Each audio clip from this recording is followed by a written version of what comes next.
Il y a 20 ans, en 2005, naissait une plateforme qui allait révolutionner Internet à partir d'une idée simple, permettre à n'importe qui de partager ses vidéos. Racheté l'année suivante par Google pour près d'1,5 milliard de dollars, YouTube allait rapidement devenir un mastodonte. Devenu la deuxième plateforme sociale la plus utilisée dans le monde, YouTube revendique chaque mois, en moyenne, 2,5 milliards d'utilisateurs actifs et 33 milliards de visites en 2023. Dès le début des années 2010, YouTube devient le terrain de jeu d'amateurs et de passionnés de science, plutôt des hommes à vrai dire. Ils y partagent des vidéos souvent réalisées avec les moyens du bord, mais c'est justement cette simplicité et l'interaction directe de ces YouTubeurs avec les internautes qui tranchent avec la façon dont on parlait d'habitude de science. Et c'est ça qui séduit. Aux États-Unis, des chaînes comme Vsauce, SciShow ou Veritasium sont parmi les premières à se lancer sans complexe dans la vulgarisation scientifique. À la suite de ces pionniers, apparaissent en France une première vague de youtubeurs de science comme Poisson Fécond, Dr Nozman, Y Penser, Science Étonnante, Dirty Biology, Nota Bene ou encore Syllabus, autant de chaînes qui partagent des savoirs dans toutes les disciplines et selon des styles et des formats très différents et qui elles-mêmes créeront des vocations. Alors si une partie de la communauté scientifique s'interroge au début sur la légitimité de ces vidéastes qui sont loin de tous avoir une formation en sciences, à partir du milieu des années 2010, ces youtubeurs et youtubeuses font souffler un vent frais dans l'univers de la vulgarisation scientifique, tout en restant assez jaloux de leur indépendance à l'égard d'un monde universitaire parfois interrogatif. Mais ce YouTube Game reste un jeu aux règles souvent opaques et changeantes. Les algorithmes, à mesure que le nombre de vidéos s'accroît sur la plateforme, deviennent de plus en plus sibyllins, l'épuisement, à raison de plusieurs créateurs et créatrices, si bien que même les vidéastes les mieux installés sur la plateforme en viennent à la critiquer ouvertement. Alors, où en est le YouTube Game de la vulgarisation en France aujourd'hui ? Comment faire pour exister et pour durer dans un univers concurrentiel, par ailleurs largement masculin ? YouTube est-elle toujours plébiscitée ou la hype est-elle progressivement en train de disparaître ? Pour le comprendre, je reçois aujourd'hui Marie Trébert, cette vulgarisatrice scientifique qui anime la chaîne La Boîte à Curiosités depuis 2019, suivie par 160 000 abonnés, fait partie de la deuxième génération de vidéastes qui ont investi YouTube pour y partager les savoirs.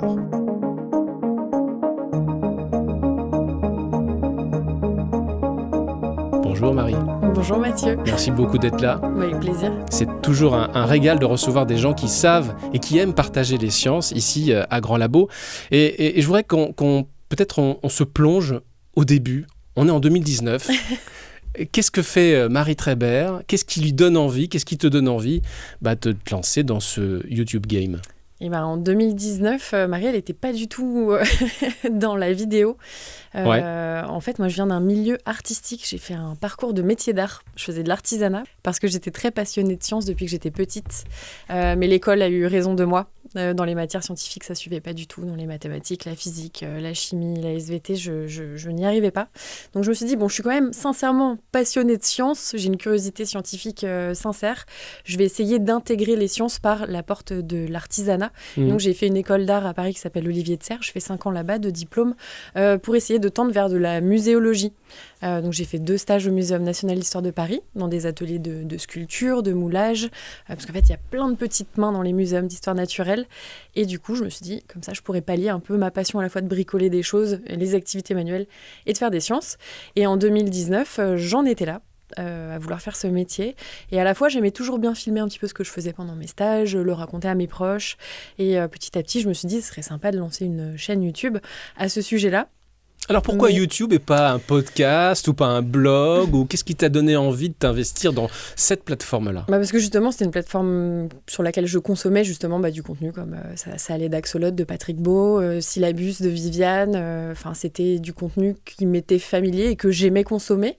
Donc je me suis dit, peut-être que ça pourrait être une plateforme qui me plaît parce que j'en connais un peu les codes via ce que je consomme. Mais je me suis pas lancée pour autant. En fait, j'étais sur Instagram un bon jour et je scrollais comme ça. Et je suis tombée sur un appel à projet de Feu Golden Moustache de l'époque qui disait, qui disait voilà, si un jour vous avez envie de créer un projet vidéo, pitchez-nous votre projet et si vous gagnez cet appel à projet, on vous rémunère cette vidéo.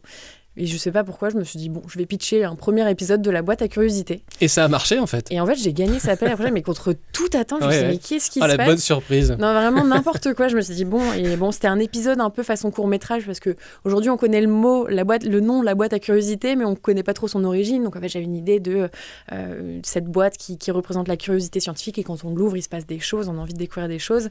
Donc, c'était un court-métrage qui parlait de ça, de cette boîte à curiosité. Et du jour au lendemain, je me suis retrouvée chez Golden Moustache. Des bons souvenirs, j'imagine. Ouais, super, avec d'ailleurs Cyrus North qui était là pour m'aider à écrire, etc. Donc je suis rentrée vraiment par la grande porte. J'ai eu beaucoup de chance. Donc je me suis retrouvée avec un épisode 1 sur ma chaîne où en fait, voilà, du coup, on m'a aidé à mettre en ligne, etc. Et puis après, fallait que je me débrouille et que je repasse aussi à une production plus humble. Oui, c'est ça. Donc à la fois, c'était de la chance et à la fois, après, je me suis dit, ça y est, il faut y aller, quoi. Et après 2019, j'ai continué à essayer de faire mes petits boulots d'artisanat et en 2020, Covid, et là, je me suis dit, c'est peut-être le moment de... On rentre complètement dans le jeu et on investit davantage la plateforme. Ouais, alors oui et non, parce que j'avais très peur de passer à la vidéo parce que je savais rien faire, en fait, à la base. Ce qui m'importait le plus, c'était de savoir écrire et de savoir sourcer et de trouver une méthode déjà de travail. Et en fait, avant de développer la chaîne YouTube, j'ai commencé un blog sur laboîteacuriosité.fr qui existe Je me souviens. qui existe encore, mais plus pareil. Est-ce qu'il y a une écriture particulière d'un épisode de YouTube ? Est-ce qu'on écrit sur YouTube ou pour YouTube de manière très différente de celle qu'on utilise pour faire un blog ou un podcast ? Ça dépend. Moi, je sais que si on regarde vraiment mes premières vidéos, ça n'a rien à voir avec ce que je fais aujourd'hui. Et pourtant, aujourd'hui, parfois, je m'autorise des écarts. On va dire que j'ai pas un format. J'ai du mal à me tenir à ça. J'aime bien explorer des choses. Si je dois aller sur le terrain, si j'ai envie de dessiner, si j'ai envie de faire de la pâte à modeler, ça m'est arrivé, ou des maquettes comme Jamie. Je me ferme aucune porte en écriture et en forme. T'as testé beaucoup de choses. Ouais, mais parce que j'adore ça, sincèrement. Du déguisement, du bricolage, ça a été ça reste encore une chaîne où on explore les manières de parler de science. Exactement. Tout simplement parce que aussi, je crois que le coup de... je crois que je comprenais pas trop ce décalage à l'école de me dire mais je suis pas bonne dans des matières qui pourtant sincèrement m'intéressent. Ça doit être douloureux. Le système de notation me terrifiait aussi. Et puis j'ai eu aussi des profs qui m'ont dit arrête en fait, ça sert à rien, tu seras jamais faite pour ça. Ah oui, carrément. Ah oui, vraiment. Donc en fait, j'ai vraiment fait un gros blocage et pourtant... quand je regardais C'est pas sorcier à l'école, je me disais mais waouh, je comprends tout, ça me parle. T'appréciais beaucoup. Ouais. C'est ça. Alors justement, le fait que t'aies pas de formation scientifique, comme je l'ai rappelé tout à l'heure, pas mal de youtubeuses et de youtubeurs, il y a des gens qui ont eu des thèses, mais enfin, c'est quand même pas la majorité des gens qui s'expriment sur YouTube. Est-ce que chez toi, ça a suscité parfois des doutes, des crises de légitimité, voire des syndromes de l'impostrice ou de l'imposteuse ou de l'imposteur? Encore aujourd'hui, ça va mieux. Je le soigne un peu, j'en prends soin, je suis comme ça. Ça se soigne comment ? Et tout simplement en s'entourant beaucoup. Je crois que quand j'ai commencé, j'ai intégré le Café des Sciences, qui est une association qui regroupe les vulgarisateurs, vulgarisatrices francophones, pas que au niveau métropolitain, on va dire. Et souvent, on se réunit, on fait des conventions. Et j'ai fait ma première convention au Play Azur Festival avec plein de gens qui étaient là. C'est à Nice, ça ? C'est à Nice, c'est ça. Et il y avait Sébastien Carassou. Qu'on salue, qu'on adore tous. Qu'on adore. Et j'étais comme ça, je regardais ces gens que j'admirais. Je me disais, mais qu'est-ce que je fous là ? J'y arriverai jamais. Et il me dit, ça va. Je dis, non, mais je crois que j'ai un gros complexe de l'imposteur. Je comprends pas ce que je fais là. Il me regarde, il me fait, mais ça me rassure parce que moi aussi, en fait, alors que lui, il a une thèse quand même. Voilà. Et je me suis dit, alors quand même, pour moi, Sébastien Carassou, il incarne quelque chose de fort au niveau du parcours scientifique. Et on en a vachement parlé. Puis j'en ai parlé avec d'autres. Et en fait, on s'est tous dit qu'on avait plus ou moins un complexe de l'imposteur. Mais que pour ça, on pouvait s'entourer, trouver des méthodes de travail, se faire relire, trouver des bons moyens de sourcer, d'avoir une bonne méthodologie qui rassure et qui donne des arrières solides pour ensuite offrir un contenu qualitatif. Est-ce que quand on est youtubeuse ou youtubeur, on est un peu plus que vidéaste ? Ah oui. Parce que j'ai l'impression que beaucoup de gens qui regardent des vidéos sur YouTube minimisent un petit peu les à-côtés qui sont plus que les à-côtés. D'ailleurs, tu peux nous en parler un petit peu ? Ouais, pas que les gens qui regardent. Moi, parfois, on m'appelle pour du travail et une fois, je ne citerai pas l'institution /marque qui m'a contacté, qui m'a dit, mais de toute façon, vous mettez un téléphone, vous appuyez sur REC et puis... on t'a dit ça vraiment ? Ah, mais mot pour mot. Et je veux des noms. Ouais, non, mais... et je me suis dit, mais les gens ne se rendent pas compte du travail, que ça soit déjà en écriture, sourcer... écrire, se faire relire, faire une deuxième version, etc. Déjà, rien que l'écriture en soi, c'est beaucoup de travail. Et puis après, il y a les compétences techniques, savoir manier une caméra, savoir monter, savoir gérer le son, des micros. Puis après, c'est tout ça, faire de la mise en ligne, écrire des descriptions. Parce que ne serait-ce que la mise en ligne, c'est quelque chose sur lequel Ouais. on peut revenir 2 secondes. La mise en ligne d'une vidéo sur YouTube, ça obéit à des règles. Il faut trouver le bon titre. On peut parler de la vignette aussi, Ouais. du thumbnail, ça dépend si C'est vous ça. êtes en anglais ou pas, si vous parlez anglais ou pas. Raconte-nous un petit peu cette arrière-boutique. Eh ben oui, c'est-à-dire que moi l'autre jour j'ai fini de monter une vidéo, je me suis dit c'est fini, enfin, pas du tout. C'est le début. Il faut que je Maintenant, il fasse. faut la promouvoir. Voilà, Ouais. faut la promouvoir, il faut faire une miniature, il faut faire une description, c'est quand même dense, avec les chapitrages aussi sur YouTube, seconde, minute par minute, parce que moi je trouve ça chouette d'offrir un chapitrage. Tout le monde ne le fait pas d'ailleurs. Tout le monde ne le fait pas, mais moi ça me tient à cœur quand même que les gens aient une vision, s'ils ont Et se envie baladent d'avancer. comme ça dans la vidéo Ouais, plus je trouve facilement. ça super chouette. Enfin, moi, j'adore, en tout cas, quand je consomme, donc j'aime bien l'offrir aux autres. Et puis, la mise en ligne, puis en fait, faire un petit reel sur Instagram pour présenter la vidéo. Puis en fait, c'est fou, quoi. Et puis, communiquer sur LinkedIn, communiquer sur Facebook. Donc, il y a quand même tout un Il faut faire une arrière-tableau, vidéo. Ouais. Il faut qu'elle soit bonne et après il faut convaincre C'est les ça. gens d'aller la regarder. Ouais. C'est dur, hein. Ouais, c'est dur. C'est dur pour un boulot pas payé. Bah, ça va. Ce mois-ci, je dois être à 40 € de Bon, c'est cool. Alors, revenus on YouTube. va revenir dans quelques instants sur le modèle économique et sur tes choix, parce que être présente sur YouTube, c'est un choix, hein. Ça se fait pas par hasard, et j'aimerais que tu nous expliques un petit peu ça. Mais juste pour revenir sur la fabrique d'une vidéo, je crois que c'est intéressant de continuer à parler de ça. Combien de temps prend en moyenne la réalisation d'une vidéo sur ta chaîne ? Par exemple, la vidéo sur l'IA. Ouais. Au cinéma, que j'ai trouvé excellente, Cool. bravo, qui est paru le 14 décembre dernier. Combien, à peu près, qu'on se représente, combien d'heures de travail elle a supposé ? Bah, plus qu'en heure, je te dirais bien une semaine en fait. J'arriverai pas à me dire en heure, mais c'est-à-dire qu'en plus c'était une vidéo en partenariat avec le festival de science-fiction Les Mycéliales. Oui. Donc, parler avec eux, trouver le sujet, trouver l'angle, que ça leur plaise, envoyer pareil de la bibliographie, refaire une visio, alors envoyer une V1 puis une V2 de script. Déjà, ça c'est plusieurs jours. Et puis après, tourner la vidéo, puis ensuite la monter. Il y a beaucoup d'iconos dans cette vidéo. Enfin, trouver des extraits de films, essayer de les mettre un peu en valeur différemment que de plaquer un extrait comme ça. Donc, une bonne semaine de boulot. Tu as commencé en 2019, donc maintenant il commence à y avoir un certain nombre de vidéos sur ta chaîne. Quelle est la vidéo qui a le mieux marché sur ta chaîne, si tu peux nous en parler ? Et est-ce que c'est aussi la vidéo dont tu es la plus fière, la plus contente ou pas ? Et puis si on met de côté le nombre de vues, de quelle vidéo justement tu serais la plus fière aujourd'hui ?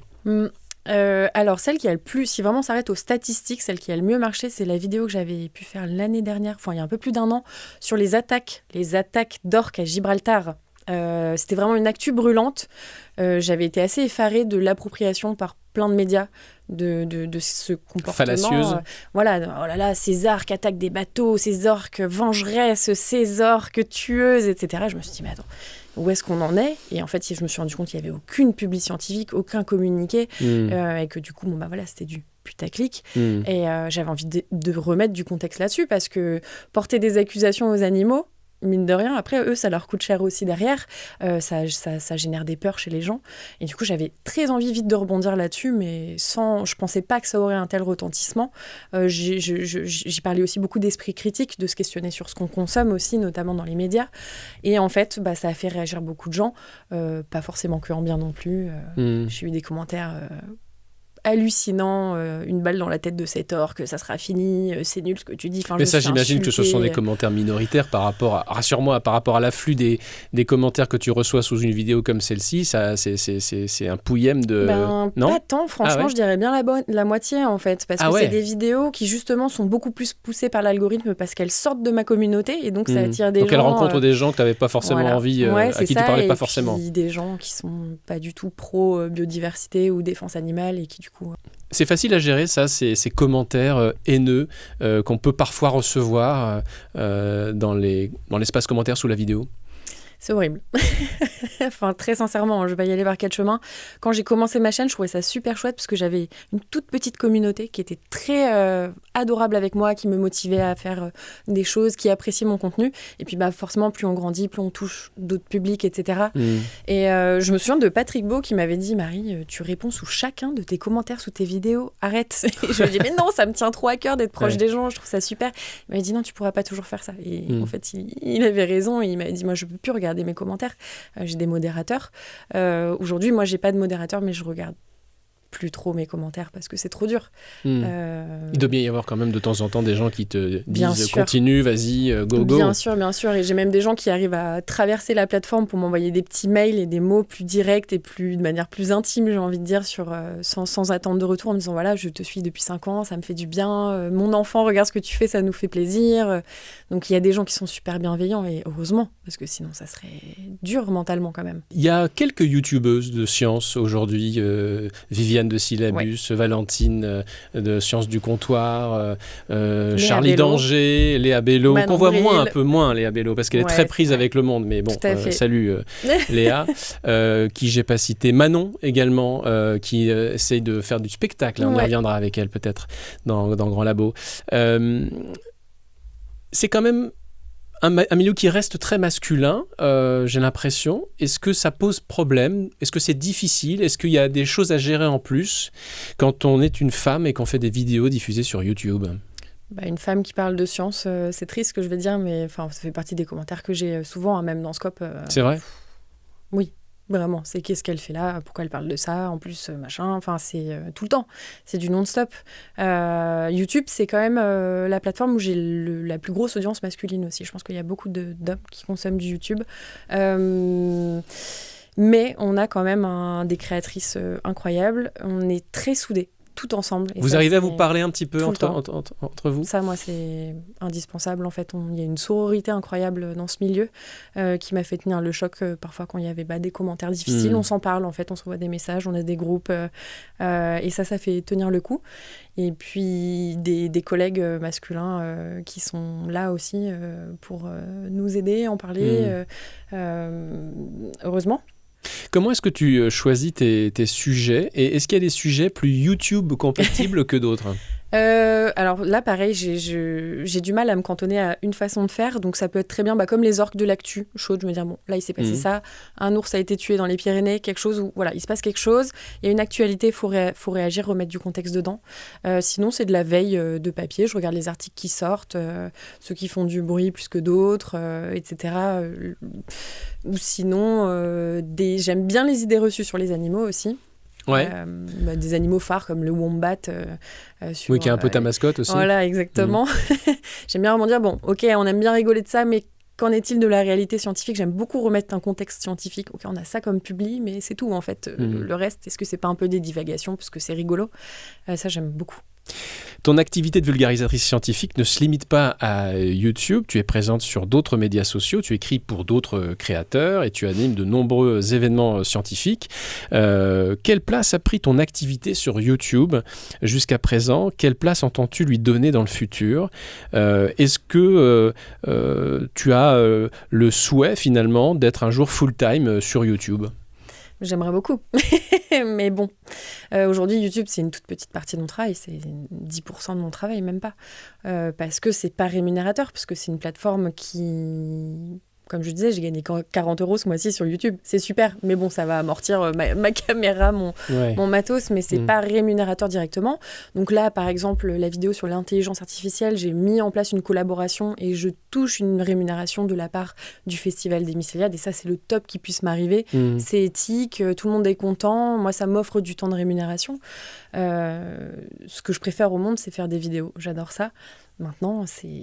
Et la voie alors, parlons peut-être un petit peu de modèle économique. La voie du sponsoring, elle est compliquée ou est-ce que c'est pas quelque chose que tu cherches en particulier, des partenariats ? Alors moi, j'ai quand même une chose qui me limite vite, c'est que dans mes vidéos, je parle beaucoup d'éthique, je parle d'écologie, je parle de manière de consommer. Je peux pas aller faire une sponsor Coca-Cola dans une vidéo, ça n'aurait pas de sens. Je peux pas faire une sponsor BNP Paribas qu'on m'a déjà proposé ou une sponsor Veolia.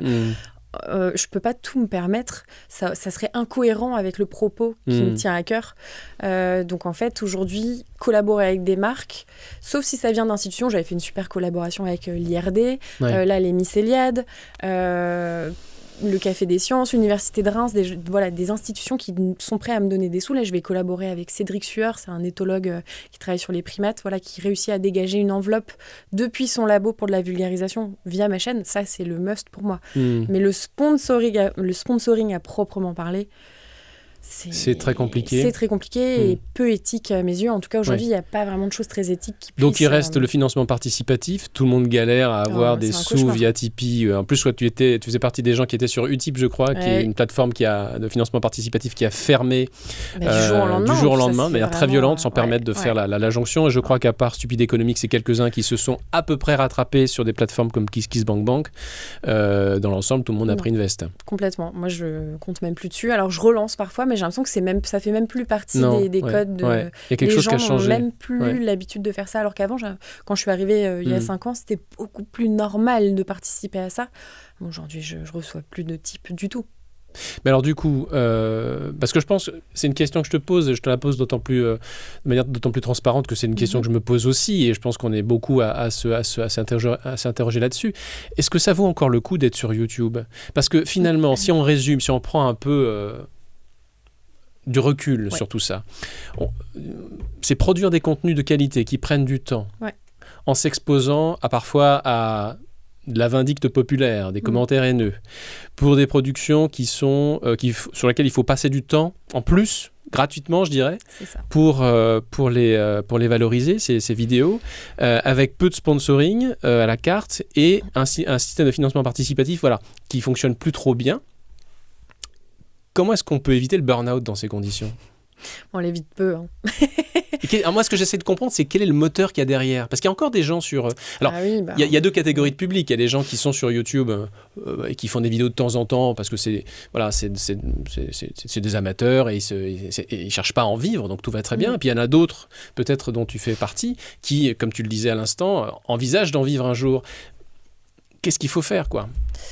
Est-ce qu'il faut imaginer peut-être créer un site en tant que vidéaste et puis mettre des contenus et des vidéos derrière un paywall ?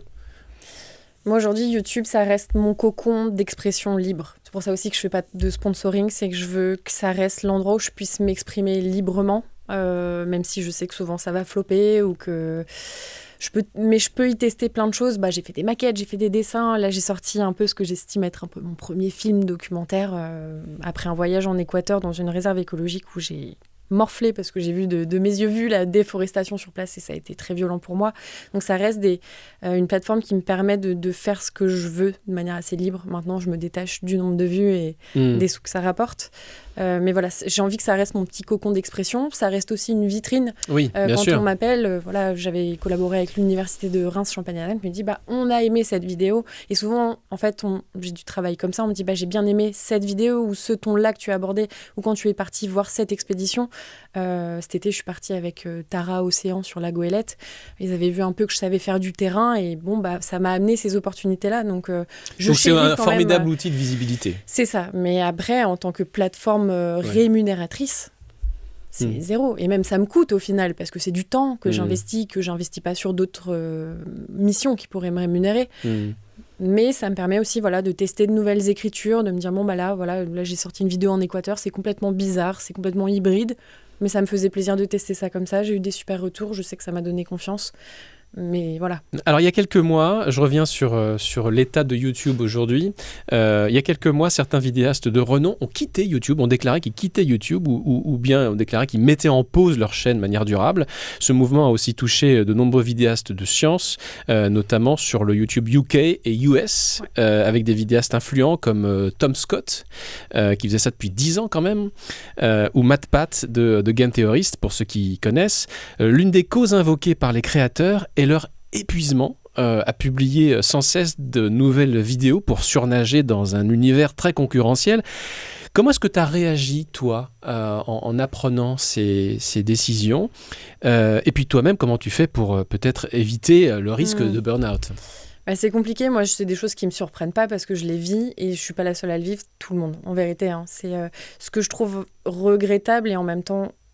C'est difficile parce que moi, j'aimerais beaucoup en parler. J'aimerais parler de santé mentale sur YouTube. J'aimerais parler des coulisses, de ce que ça représente, des heures de travail que ça représente, des charges mentales que ça représente, des pressions, du stress, etc. Mais je trouve qu'il y a encore un petit peu de pudeur par rapport à ça parce que on doit aussi montrer une image. On doit tisser du lien avec les gens. Et pour ça, faut montrer qu'on on est sympathique à l'écran, que c'est super ce qu'on fait, qu'on est enthousiaste. Et en plus, on a de la chance. Même Tom Scott, tous ces gens-là, c'est des gens qui vont dans des endroits incroyables, on fait des choses incroyables. Donc les gens se disent, waouh, c'est super, cette vie est enviable. Eux, ils ont arrêté leur chaîne alors qu'en plus, ils gagnaient bien leur vie. Oui, mais parce que c'est trop. Enfin, c'est trop. Et je crois que c'était Tom Scott qui disait, en fait, j'ai dû faire un choix entre rester tout seul parce que j'aime être tout seul ou en très petite structure, ou alors il va falloir activer autre chose qui va impliquer d'autres gens. Et est-ce que mon contenu va pas non plus en pâtir de ça, du fait qu'elle se monétise beaucoup plus, qu'elle grandisse beaucoup plus? Où est l'éthique? Où est comment est-ce que ça va m'appartenir vraiment encore? Est-ce que je peux avoir une liberté d'expression encore véritable et sincère? C'est des questions qu'on se pose beaucoup. Mais on est tous très fatigués. Quels sont tes principaux projets pour YouTube? L'émission est consacrée à YouTube, donc pour nous limiter à ça, est-ce qu'il y a des sujets en particulier que tu as envie de porter? Là, j'avais sorti une vidéo où je suis partie en Équateur sur le terrain. Il y a 2 ans, je suis partie au Trinidad avec une équipe de scientifiques de l'Université de Los Angeles qui étudiait l'évolution des chauves-souris. Et j'ai filmé là-bas, sauf qu'en plus de 2 ans, j'ai pas eu le temps de m'en occuper de cette vidéo. Donc, j'aimerais bien finir ça parce que c'est une super vidéo. Et après, retrouver peut-être une cadence plus modérée. Malheureusement, là, je vais pas annoncer des trucs de ouf sur ma chaîne. Oui, parce qu'il faut trouver ton rythme aussi, ou le retrouver. C'est vraiment finir déjà ce que j'ai plein de projets qui sont à finir et puis voilà, finir ce que j'ai à faire, à diffuser sur YouTube. Mais pour l'instant, je pense pas déjà à réenclencher. J'ai déjà trop de travail à côté. Mais je continuerai YouTube parce que j'adore YouTube. C'est la bonne nouvelle. Je me projette pas trop et puis je voudrais me reposer un peu. Bon, écoute, merci beaucoup pour cet entretien et puis on suit tes aventures sur la boîte à curiosité tout le temps. Voilà, tout simplement. Avec plaisir, merci. Merci beaucoup d'avoir regardé cet épisode de Grand Labo. S'il vous a plu, n'hésitez pas à le partager et à vous abonner à la chaîne. Vous pouvez aussi vous inscrire à la newsletter de Grand Labo. Je vous mets le lien dans la description sous la vidéo. Vous pouvez aussi retrouver cette émission en podcast sur toutes les plateformes, Deezer, Apple, etc. Je vous retrouve la semaine prochaine pour un nouvel épisode de Grand Labo. D'ici là, portez-vous bien. Salut.